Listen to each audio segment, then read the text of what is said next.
기온이 갑자기 툭 떨어졌습니다. 우리 환절기라 감기를 또 조심해야 될 때가 됐네요. 자, 오늘은 이 과부의 두렵던 헌금 이야기입니다. 우리가 많이 아는 내용입니다. 오늘 이 본문을 딱 읽으면서 성도 여러분들이 느끼면 오늘 헌금 설교겠구나, 이렇게 짐작할 수 있는 그런 내용으로 많이 우리가 들었습니다. 사실 목사님들이 헌금 설교를 할 때 단골 메뉴로 등장했던 본문이죠.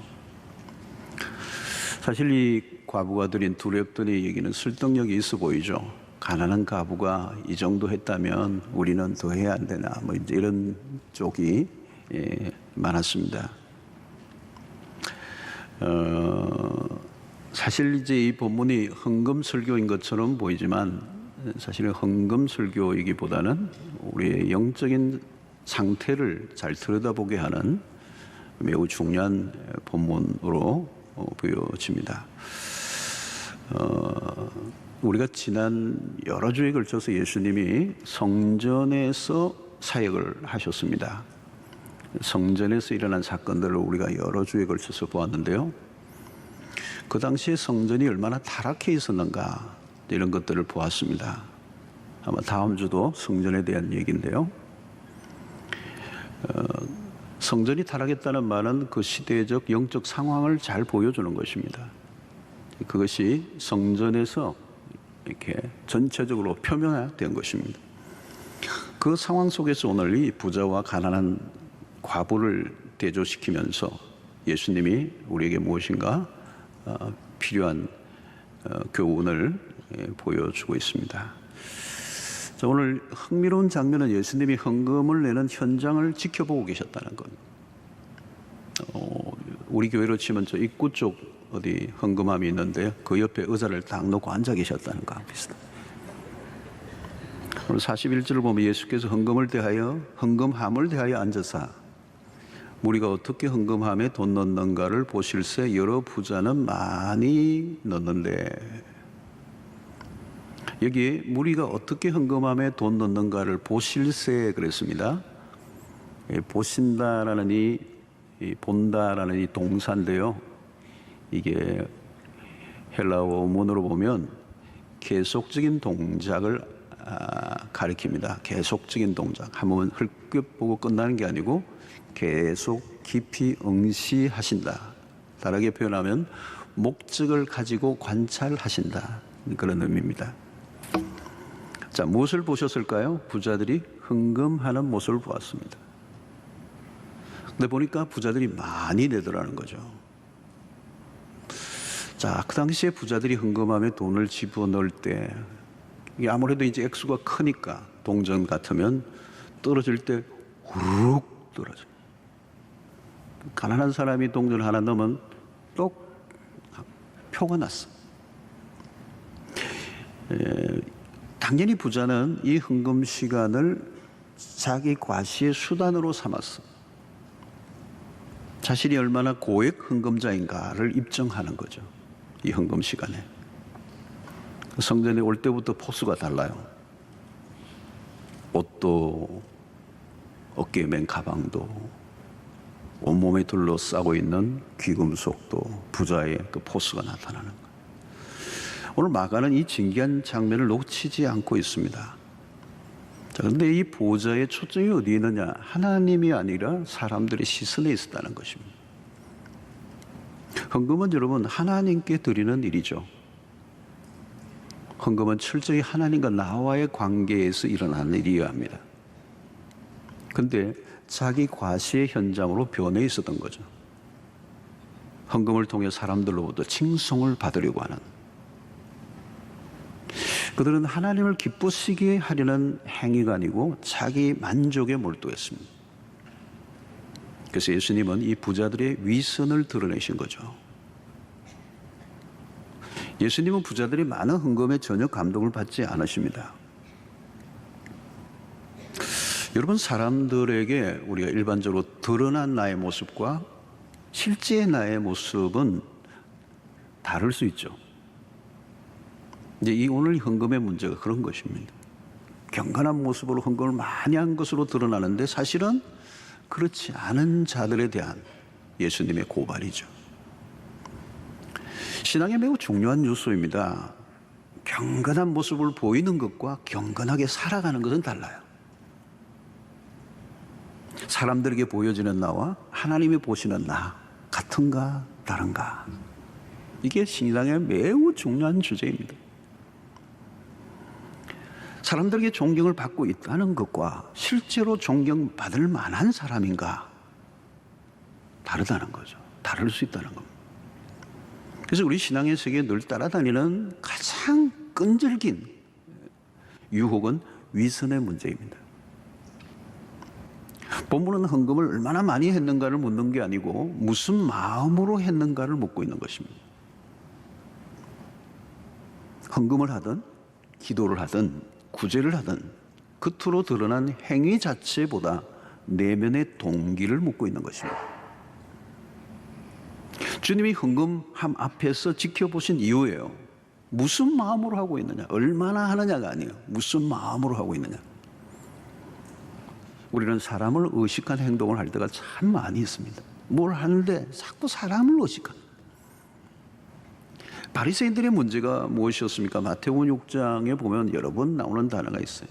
6장 2절에만 한번 보면 그러므로 구제할 때에 외식하는 자가 사람에게서 영광을 받으려고 회당과 거리에서 하는 것 같이 너희 앞에 나팔을 불지 마라. 진실로 너희에게 이르노니 그들은 자기 상을 이미 받았느니라. 바리새인들은 구제할 때나 기도할 때나 금식할 때 사람에게 보이려고 했다.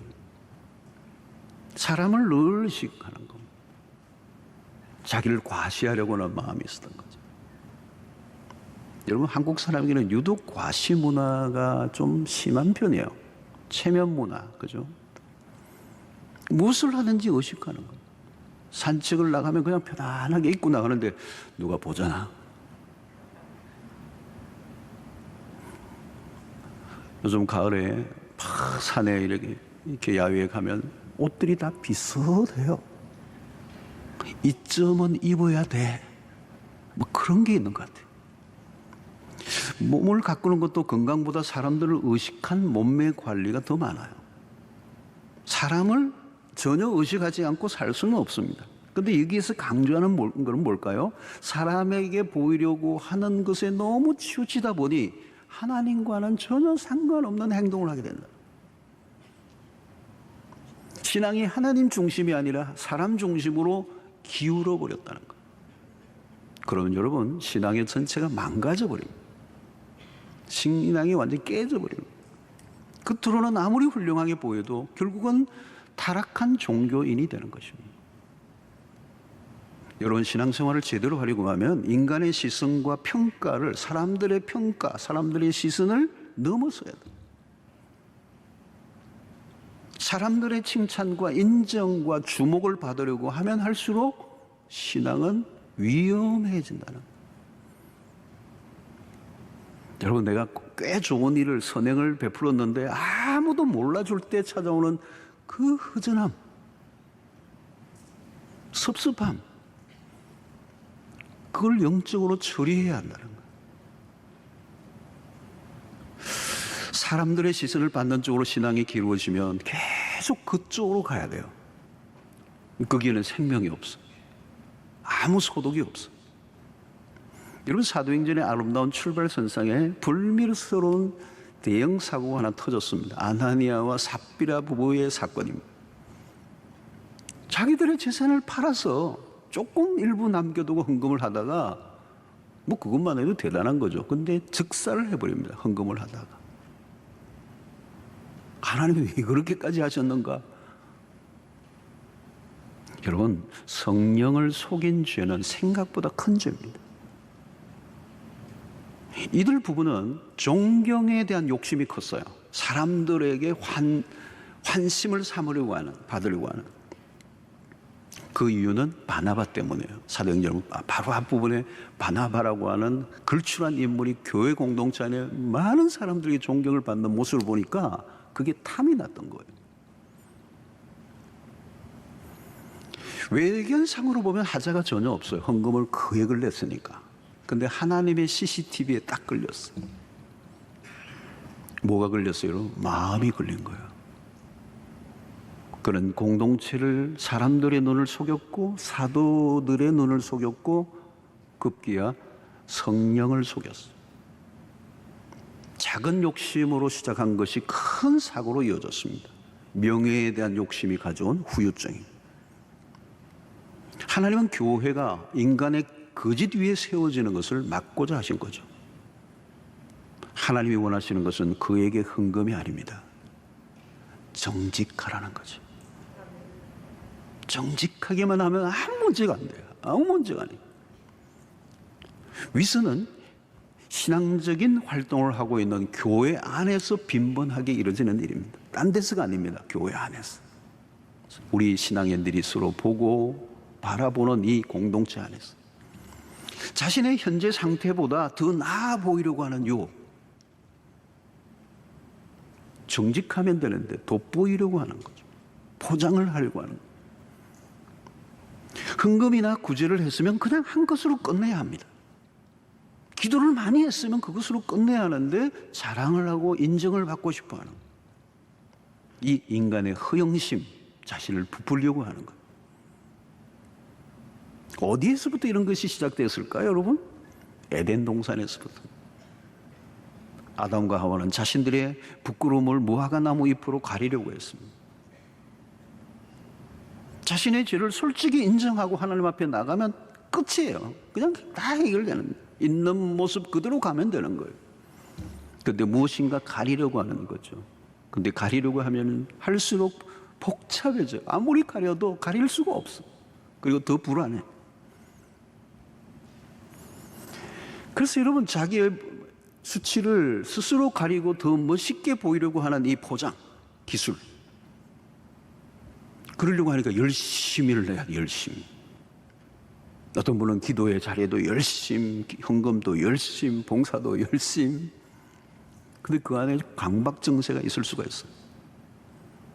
강박증세 중에서도 종교적 강박증이 가장 무섭습니다. 불안증세가 심한 거죠. 여러분, 결벽증도 강박증에서 나온 거잖아요. 제 환자 보니까 계속 씻어요. 막 씻고 또 씻고 옷도 계속 갈아입고. 손님은 아무도 올 수가 집에 밟으면 닦아야 되니까 밟으면 닦아. 불안한 거죠. 불안하니까 더 열심히 뭔가로 해결하려고 하는 거죠. 죄에 대한 수치심이나 죄책감이 종교적 열심으로 나타날 때가 있다는 거. 여러분, 사람들로부터 칭찬과 인정을 지나치게 추구하는 사람들은 영적으로 병이 들어있을 가능성이 있습니다. 공기도를 할 때도 마찬가지. 그냥 하나님 앞에서 진솔하게 하면 되는 겁니다. 그런데 내가 멋진 기도를 한번 해야겠다는 의도를 가지면 그 기도 자체는 아무 의미가 없는, 그냥 소리. 기도가 아니거든. 사람들이 나의 기도를 어떻게 평가할까를 생각하면 기도는 엉켜버리는 것입니다. 은밀한 개인 기도 생활을 통해서 전적으로 하나님만을 향한 기도가 몸에 익어서 그게 탄탄하게 되어져 있어야 비로소 공기도를 할 수가 있어요. 아니면 그렇지 않으면 공기도에서도, 공적 기도에서도 허세가 드러나요. 멋들어진 기도가 중요한 게 아니라 하나님께 드리는 진솔한 마음이 중요한 거죠. 결국 여러분, 중요한 것은 뭘까요? 내적인 동기입니다. 주님은 우리 안에 동기를 보십니다. 우리의 영혼이 텅 비어 있으면 나도 모르게 허세가 나오는 거예요. 자꾸 사람들에게 자신을 드러내고 싶어하고 주목을 받으려고 하는 마음, 무엇인가 공허하다는 증거입니다. 그때 다른 것으로 해결하려고 하면 실패해요. 영적인 충만을 구해야 합니다. 영적으로 충만하면 그런 허세가 없어져요. 나에게 사람들이 주목하느냐 하지 않느냐, 그게 별로 중요하지 않아요. 누가 나를 알아주지 않아도 그냥 평안해요. 왜? 내가 그리스도 안에서의 존재, 그 존재의 풍성함, 안정감. 여러분, 그게 없으면 무엇을 많이 하는 거죠. 그래서 뭔가 돋보이려고, 뭔가 인정을 받으려고 해서 할수록 더 불안해져. 또 그게 돌아오지 않으면 화가 나고 시험에 들고 섭섭하고. 영성이 깊어지지 않으면 외형에 치우치게 됩니다. 포장지가 너무 요란하면 실속이 없다는 거예요. 껍데기 영성이 되는 겁니다. 사람을 의식하는. 그러면 모든 행위가 허위가 된다. 공중에 붕 뜬 신앙생활. 아무런 소득도 없고 공허로 끝나고 마는 것입니다. 사랑하는 성도 여러분, 지금 나의 신앙생활이 어느 쪽으로 기울어져 있는가? 사람입니까? 하나님입니까? 사람에게로 기울어지면 영적 오염은 빠르게 진행이 됩니다. 위선은 우리 신앙을 원천적으로 파괴하기 때문에 항상 은밀하게 보시는 하나님을 집중할 수 있기를 바랍니다. 자, 오늘 이제 한 과부가 등장하는데요. 과부는 예수님 시대에는 가난의 상징이었습니다. 그녀는 아마도 조용히 헌금함에 다가갔을 것입니다. 그리고 아무도 주목하지 않았어요. 아니, 주목을 원치 않았을지도 모릅니다. 누구도 그를 주목해 줄 것이라고 기대하지 않았죠. 그런데 놀라운 일은 한 분이 그녀를 주목했습니다. 바로 예수 그리스도. 모든 사람이 봐주지 않아도 한 분이 알아주시면 되는 거잖아요. 한 분 한 분. 사람이 천만인이 알아주어도 하나님이 알아주지 않으면 꽝이잖아요. 여러분, 누가 알아주지 않는다고 섭섭해하는 분들이 계시잖아요. 섭섭한 마음. 이 섭섭한 마음, 이게 진짜 무서운 거예요. 그래서 어떤 분들은 그러죠. 섭섭막이라고도 얘기하더라고요. 섭섭막이 떠나갈지어다. 이게 한번 들면 이게 뭐 사람이 해롱해롱 하는 거예요. 비실비실 하는 거예요. 섭섭하다. 여러분, 섭섭한 마음이 들면요, 시험에 빠질 징조예요. 이 섭섭한 마음이 언제 드는 겁니까? 신앙이 허약할 때. 신앙이 허약해졌다는 증거예요, 여러분, 그게.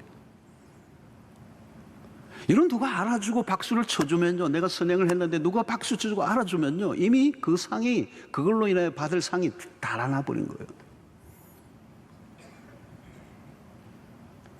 알려지지 않을수록 좋은 겁니다.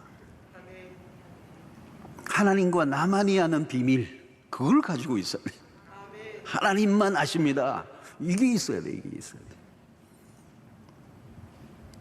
하나님 앞에서 한 거고, 내가 사람에게 뭐 칭찬받으려고 한 게 아니고 하나님 앞에서 내가 그 일을 한 거고, 하나님만 아신 것으로 만족하고, 그게 하나님과 나와의 비밀로 남아 있어야 된다. 그게 여러분 신비의 신비, 그게 신앙의 힘이에요, 힘이. 사람에게 얘기하면 안 돼요, 여러분. 막 얘기하고 싶은데 건질건질한데 입을 두드려야 돼요. 물론 여러분, 주님이 의도적으로 드러내시는 건 달라요. 그러나 주님이 드러내시기 전에 내가 드러내면 안 된다는 거예요. 우리가 아무리 드러내고 싶어도 우리의 행위는 언젠가는 사람들에게 잊혀지게 되어 있습니다. 아니, 잊혀져야 돼요. 잊혀지지 않으려고 하면 불행해지는 것입니다. 나를 영원히 기억해 줄 사람이 있어요? 없어요. 한때 현역으로 교회 안에서 열심히 충성을 다한 분들이 우리 교회 안에도 많습니다. 세월이 흐르면 어쩔 수 없이 몰라줄 때가 있어요, 사람들이. 교회가 다양하게 그분들에게 관심을 기울이고 격려해야 마땅한데, 그 사람이 할 수 있는 일, 사람이 하는 데는 한계가 있어요. 그러니까 아무리 해도 당사자들의 태도가 중요해요. 우리는 언젠가는 잊혀져 가야 돼요. 여러분, 대통령을 해도 시간이 지나면 다 잊혀져요. 신라 백제시대 왕, 시험 칠 때나 잠시 알았지. 다 잊혀져요. 과거가 늘 현재의 주된 얘기가 되어서는 안 되죠. 가장 중요한 것은 주님이 기억해 주시는 삶입니다. 모두가 다 잊어도, 모두가 몰라줘도 주님이 알아주시면 주님이 잊지 않으시면 돼요. 오늘 과부의 이 두 렙돈을 바친 이 과부의 행적 보십시오. 성경에 기록되어 있어요. 그가 드러내고자 하지 않았지만 주님이 드러내셨잖아요. 만인의 칭송을 받게 했어요. 여러분, 신앙은 여기에 모든 걸 걸어야 합니다. 사람을 의식하지 않고 하나님에게 최선을 다하는 삶이 우리가 걸어가야 할 길. 오직 하나님 앞에서. 코람데오라고 그래요, 라틴은. 여러분, 사람들이 칭송을 받을 때는요, 막 박수 치지만 빨리 숨으세요. 주님이 산상수훈에서 기도나 선행이나 금식을 할 때 사람에게 보이려고 하지 말고 은밀한 중에 보시는 하나님. 그 은밀한 중에. 이 기도할 때도 골방에 숨으라, 숨어. 골방에 숨으라는 거, 기도할 때도. 금식할 때는 얼굴에 막 화장을 하고 반질반질하게 금식 전혀 안 하는 것 같이 하라는 거예요. 어떤 분은 골방에 숨으라 그러니까 골방에 들어갔기는 했는데 바깥에 기도 중 해놨어. 그거는 꽝이에요. 왜 숨으라고 골방에 들어가라고 했을까요? 숨어 있지 않으면 자신의 의지로는 사람들의 그 유혹을 이겨낼 수가 없어요. 그러니까 아예 숨어버려라, 숨어버려. 여러분, 특히 드러나기 쉬운 위치에 있는 사람들은 더 숨어야 되죠. 이 목사들이 참 위험한 짓이, 굉장히 위험한 곳에서 신앙생활을 해요. 드러나 있기 때문에. 우리는 들키지 않고 선한 일을 행하고 또 영적인 노력을 하고 사람들에게 들키지 않는 법을 배워야 돼요. 우리가 헌금하는 건 자유예요. 액수도 자유예요. 분명한 것은 우리가 헌금을 냈다고 하나님이 다 받으시는 것도 아니에요. 우리의 선행도 마찬가지입니다. 하나님이 받으셔야 돼요. 하나님이 받으시는 헌금이 따로 있어요. 과부의 헌금에서 우리를 그것을 배우게 되는 거죠. 42절 보십시오. 한 가난한 과부는 와서 두 렙돈 곧 한 고드란트를 넣는지라. 이 두 렙돈은 아주 작은 액수입니다. 당시 팔레스타인에 통용되는 화폐 중에 가장 작은 단위. 당시 노동자가 하루 품삯이 한 데나리온이에요. 그런데 이 렙돈은 128분의 1에 해당하는 액수입니다. 그게 얼마나 작은 액수예요. 그런데 중요한 것은 이렇게 지극히 작은 헌금을 했는데 주님의 평가입니다. 43절 예수께서 제자들을 불러다가 이르시되 내가 진실로 너희에게 이르노니, 여러분 진실로 너희에게 이르노니, 이 말은 그냥 함부로 하시지 않죠. 중요한 얘기를 하실 때, 중요한 레슨을 하실 때 이 말씀을 하세요. 내가 진실로 너희에게 이르노니 이 가난한 과부는 헌금함에 넣는 모든 사람보다 많이 넣었다 그랬어요. 여러분 이 대목에서 뭘 느낍니까? 이 본문이 결코 헌금을 많이 하라고 가르치기 위한 말씀이 아님을 보여줍니다. 과부가 자신의 전부를 바쳤다면 우리도 더 많이 해야 된다는 것을 적용하기 위해서 주신 말씀도 아니에요. 확실한 것은 과부의 헌금은 소액 중에 소액이었습니다. 지극히 작은 헌금이에요. 주님이 말씀하려고 하는 게 뭘까요? 이 가난한 과부는 헌금함에 넣는 모든 사람보다 많이 넣었다. 이 말이 뭐예요? 자신의 전부를 넣었다는 거예요. 주님은 그녀가 바친 것만 보신 게 아니에요. 그녀의 마음을 보셨습니다. 그녀의 주머니에 남은 것이 없었어요. 주님은 얼마를 바쳤는가 보다 바치고 난 다음에 얼마가 남아있는가를 보시는 거예요. 헌금 액수 자체가 아니라 재산 대비 평가는 전혀 달라질 수 있죠. 그녀는 자신이 할 수 있는 최선을 다했습니다. 액수는 지극히 작지만 그녀의 헌금은 2000년 기독교 역사의 가장 기념비적인 헌금을 한 것이죠. 그래서 마가는 이 부분을 기록하고 있는 것입니다. 성도 여러분, 헌금을 많이 한 사람들은 들어 있습니다. 그러나 주님이 기억하시는 헌금은 많지 않을 수 있습니다. 헌금의 문제가 아니라 영성의 문제인 것입니다. 교회가 큰 프로젝트를 벌이면 돈이 필요해집니다.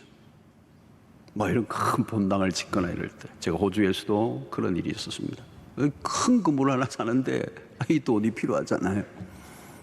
그때 목사가 유혹을 받아요. 헌금을 강요해야 할 것 같아요. 헌금을 내게 만드는 설교를 하려는 유혹을 받습니다. 성도들이 영혼의 관심보다 헌금을 더 많이 강조하는 메시지를 전할 수가 있어요.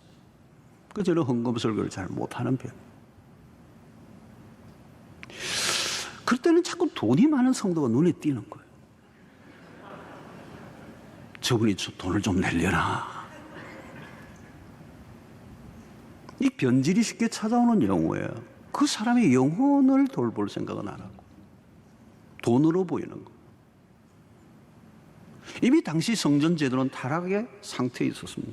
앞에서 보았던 것처럼 성전은 강도의 소굴로 만들어 버렸고, 성전은 장사터가 되었고, 기능을 다 잃어버렸어요. 성전에서까지 부자들이 득세를 하고 있었고, 종교적이 열심히 스스로 만족하고 있었습니다. 바로 그때 주님은 한 여인을 주목하시는 거예요. 한 여인의 모습을 주목시키는 거예요.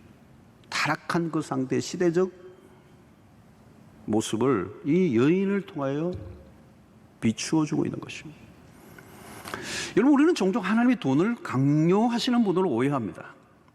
예수님의 설교 중에 여러분들 물질을 언급한 이 재물에 관한 설교가 압도적으로 많습니다. 그리스도가 돈을 밝히신 거예요? 아닙니다. 주님이 돈에 관심을 가지신 이유가 뭘까요? 우리가 돈을 어떻게 취급하는가를 보시려고 하는 거죠.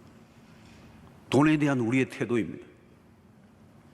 헌금 시간에 그것이 잘 드러난다는 거예요. 하나님에게는 돈이 필요하지 않아요. 하나님이 원하시는 것은 돈이 아니라 우리 자신.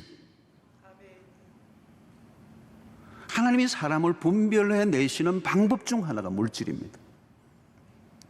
그 물질을 어떻게 다루는가를 통해서 우리의 마음을 알아내시는 거죠.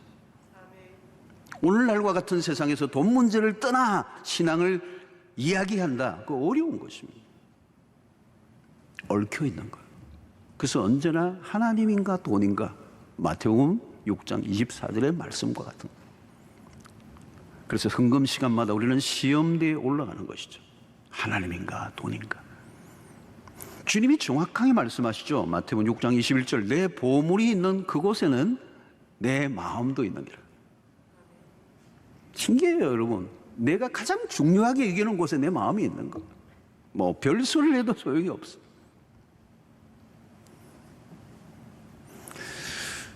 그 마음이 어디에 빼앗기고 있는가? 어디를 향하고 있는가? 어디에 내 마음이 사로잡혀 있는가? 내가 가장 많이 생각하는 것이 내 마음의 현주소예요. 가끔 여러분 신용카드 사용 내역서를 잔잔히 살펴보시기 바랍니다. 내 마음이 어디를 향하고 있는가? 거기에 있을지도 몰라요.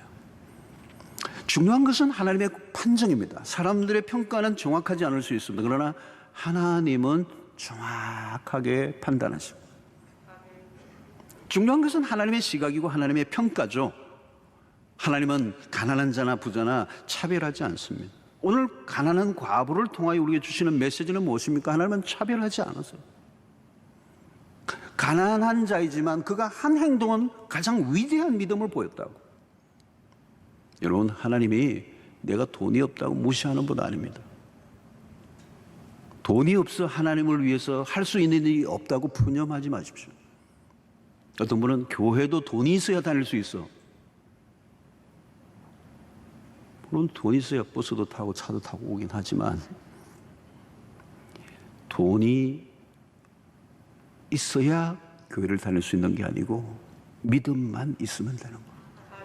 우리가 가진 것 없어도 하나님을 위해 위대한 일을 할 수가 있습니다. 오늘 본문의 과부는 2렙돈만으로도 주님을 충분히 기쁘시게 했습니다.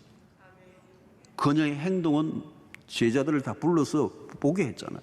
도전을 줬어요. 뿐만 아니라 시대를 넘어 본문을 읽는 모든 신약의 성도들에게 이 과부의 이야기가 기록되어 오늘 우리에게도 도전을 주는 메시지로 그가 쓰임받은 거죠. 자, 여러분, 오늘 과부의 2렙돈을 통하여 마지막으로 우리에게 주는 메시지는 본문 핵심의 44절의 구절이에요. 그들은 다 풍족한 중에서 넣었거니 와, 이 과부는 그 가난한 중에서 자기의 모든 소유 곧 생활비 전부를 넣느니라 하시니. 여기 눈에 띄는 것은 모든 소유 전부라는 단어예요.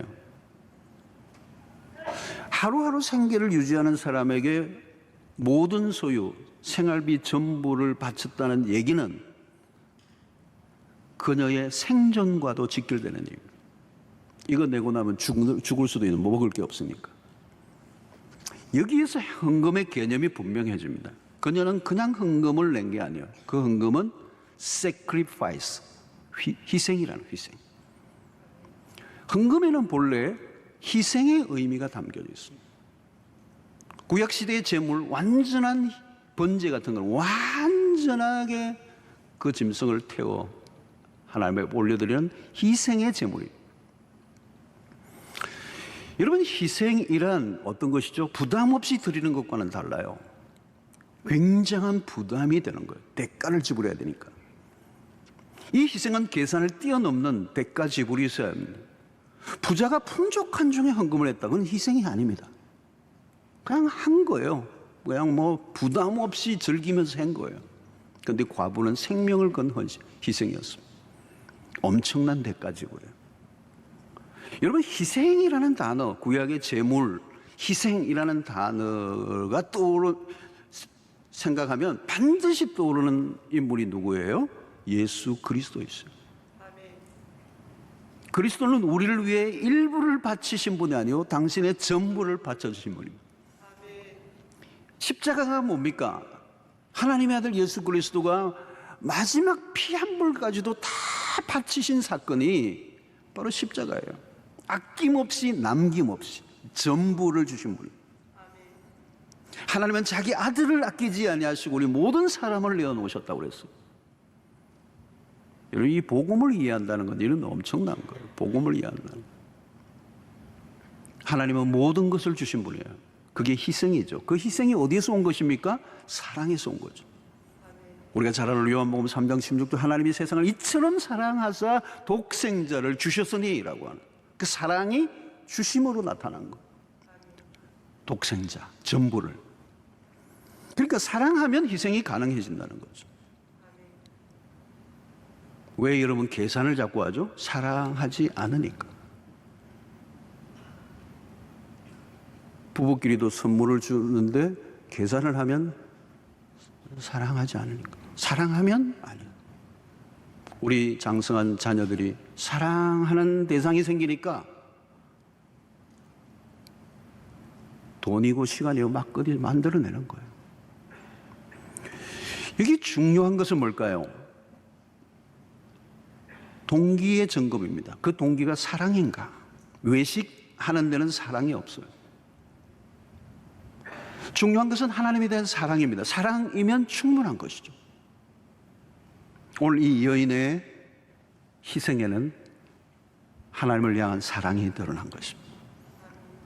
사랑하는 성도 여러분, 그 사랑이 빠져버리면 우리의 신앙에는 이상한 게 끼어들기 시작하는 거예요. 아차하는 순간에 자기 공적과 지난날의 업적을 자랑하고 싶어지는 거예요. 나를 알아달라고 발버둥을 치는 거예요.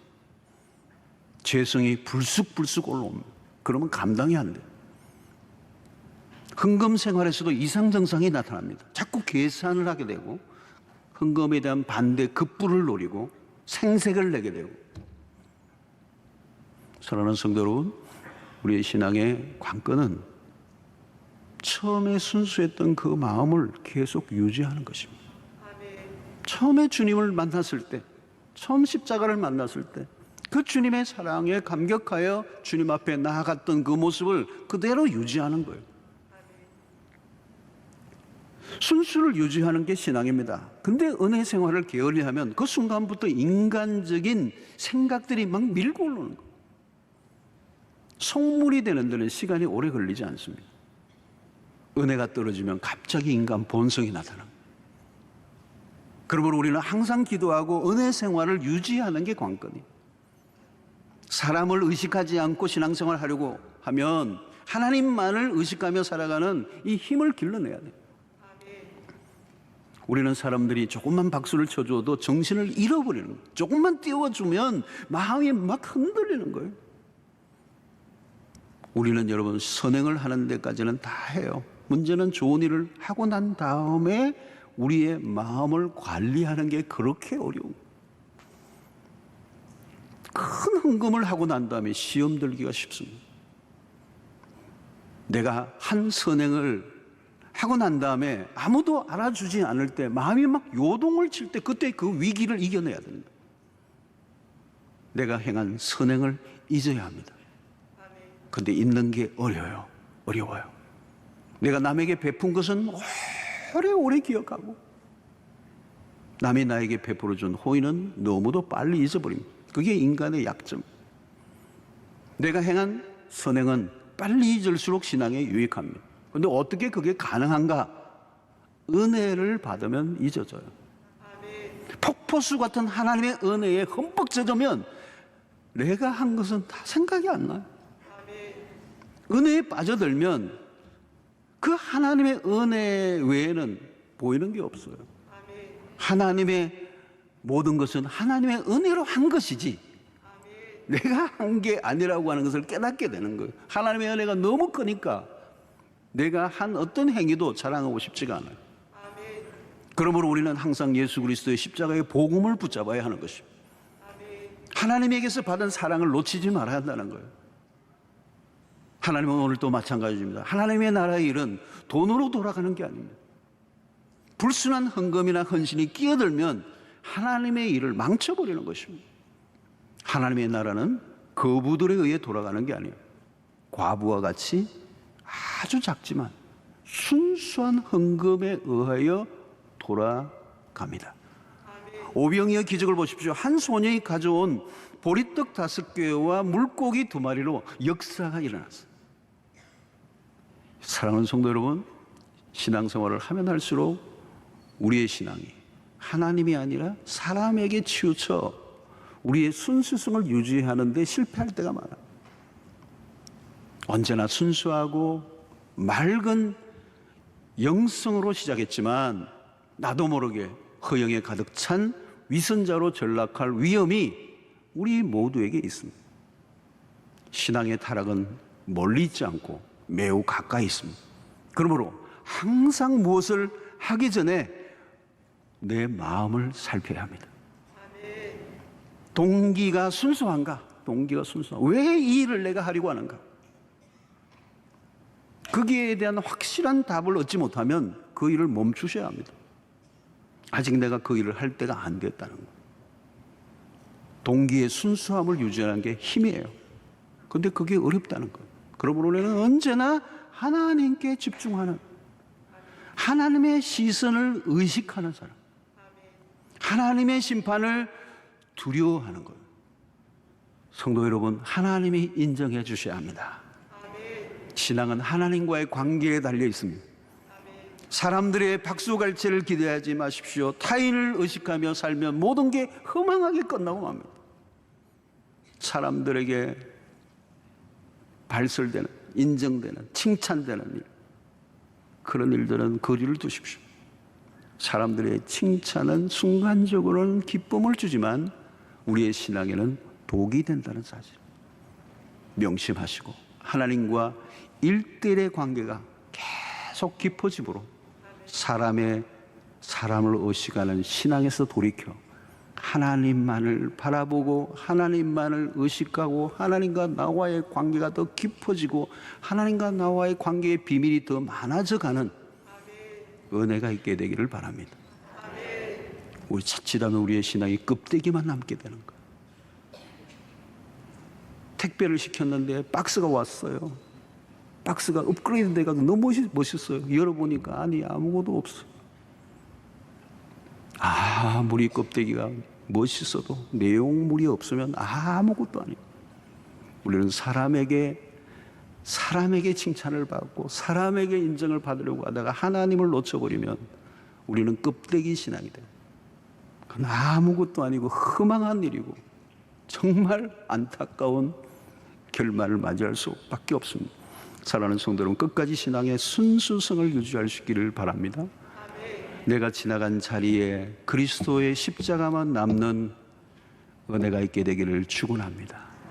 하나님 앞에서 살아가시고 헛된 영광을 구하지 마시고 하나님의 인정으로 충분한 인생 되시기를 주의 이름으로 축원합니다. 자, 오늘 함께 말씀을 생각하며 기도했으면 좋겠습니다. 짧지만 우리 함께 기도합시다. 이런 매우 중요한 말씀을 우리가 나누었습니다. 자꾸 사람을 의식하고 사람들에게 평가를 받으려고 하는 신앙에서 벗어나 우리 주님 앞에서 살게 하시고 주님 앞에서 순수하게 살게 해주시고 내 삶을 하나님이 받으실 만한 인생이 되게 하여 주시옵소서. 우리 함께 기도하며 나가도록 하겠습니다.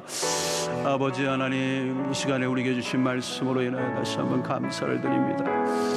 우리는 연약하여 하나님, 우리의 사람들의 시선을 의식하고 사람들의 칭찬과 지지와 사람들의 박수를 기대하며 우리가 우리 자신을 부풀이며 과장하며 치장했던 연약함을 용서하여 주시고 하나님이 기뻐하시는 신실한 종들로 살아갈 수 있도록 주여 은혜를 베풀어 주시기를 원합니다. 우리가 위장하고 포장하며 위선하지 않도록 도와주시고 살아가면 살아갈수록 더 하나님 앞에 정직해지는 저희들 되게 하여 주시옵소서. 그래서 하나님이 인정하실 만한 복된 인생 되게 하여 주시고 하나님 앞에 섰을 때 하늘의 상을 받는 주의 백성들 되도록 은혜를 베풀어 주시옵소서.